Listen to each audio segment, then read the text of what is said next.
লাইনটা কিসের বলুন তো? কোনো ধারণা করতে পারছেন? এই লাইনটা একটা বিশেষ কারণে।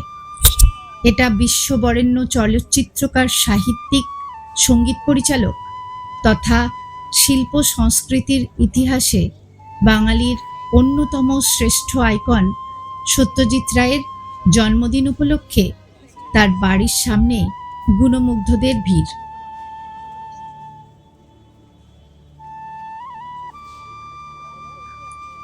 দোসরা মে সেই ভিড়ে সামিল হয়েছিলাম আমিও। হঠাৎ করেই আসা এবং বহু মানুষের সাথে দাঁড়িয়ে পড়া সম্মুখ গতিতে এগিয়ে চলা লাইনে।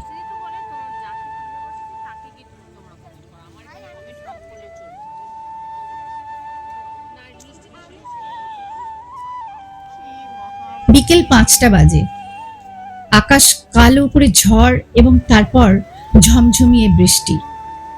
তবে উৎসাহী ভক্তের দলের উৎসাহে কিন্তু বিন্দু মাত্র ভাটা পড়ল না। ছাতা মাথায় কিংবা বৃষ্টিতে ভিজেই দাঁড়িয়ে রইলেন লাইনে।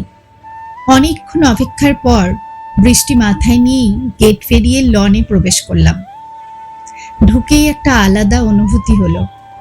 মনে হচ্ছিল এই বাড়ির প্রতিটা দেয়াল, প্রতিটা কোণ যেন অনেক গল্প বলছে।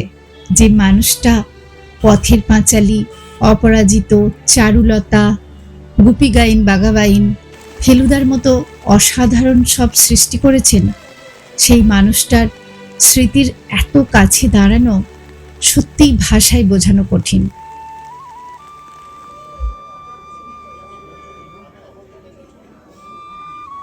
সিঁড়িতেও অনেক লম্বা লাইন ছিল।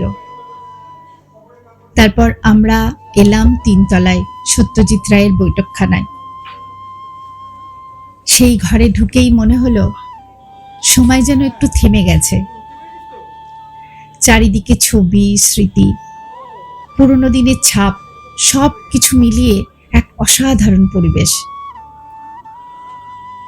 মনে হচ্ছিল এই ঘরেই কত আলোচনা হয়েছে, কত ভাবনা জন্ম নিয়েছে, কত চরিত্র যেন কাগজ থেকে জীবন্ত হয়ে উঠেছে। একজন সাধারণ গুণমুগ্ধকর হিসাবে ওই ঘরে দাঁড়ানো আমার কাছে সত্যি গর্বের মুহূর্ত ছিল। এই দিনের সবচেয়ে বড় পাওনা ছিল সন্দীপ রায়ের সঙ্গে দেখা হওয়া। সেই মুহূর্তটা আমার কাছে খুব প্রেসিয়াস। একজন শিল্পী সত্যিই কখনো চলে যান না, তিনি থেকে যান তার কাজের মধ্যে, মানুষের মনে, আর এমন কিছু বাড়ির দেয়ালে যেখানে আজও মানুষ শ্রদ্ধা জানাতে আসেন। এরই ফাঁকে দেখলাম নিচে তখনও বিরাট লাইন। এই ঘরের ভিতর দাঁড়িয়ে মনে হচ্ছিল সময় যেন থমকে গেছে। চারিদিকে সত্যজিৎ রায়ের স্মৃতি, তার কাজের ছাপ, আর বাঙালির গভীর শ্রদ্ধা। যে মানুষ তার সৃষ্টির মাধ্যমে আমাদের এত কিছু দিয়েছেন, তার বাড়ির ভেতরে এই মুহূর্তগুলো আমাদের কাছে সত্যি অবিস্মরণীয়। বেশ কিছুটা সময় কাটিয়ে নিচে নেমে এলাম একরাশ ভালো লাগা নিয়ে। ফেরার আগে ঘাড় ঘুরিয়ে এক ঝলক দেখে নিলাম বিখ্যাত বাড়িটাকেও। লাইন আছে তখনও। আজকের ভিডিওটা আপনাদের কেমন লাগলো অবশ্যই কমেন্টে জানাবেন। ভালো লাগলে লাইক, কমেন্ট, শেয়ার করবেন। আর নতুন বন্ধু হলে চ্যানেলটা অবশ্যই সাবস্ক্রাইব করে আমার পাশে থাকবেন। সবাই ভালো থাকবেন, সুস্থ থাকবেন। আবার দেখা হবে পরের ভিডিওতে।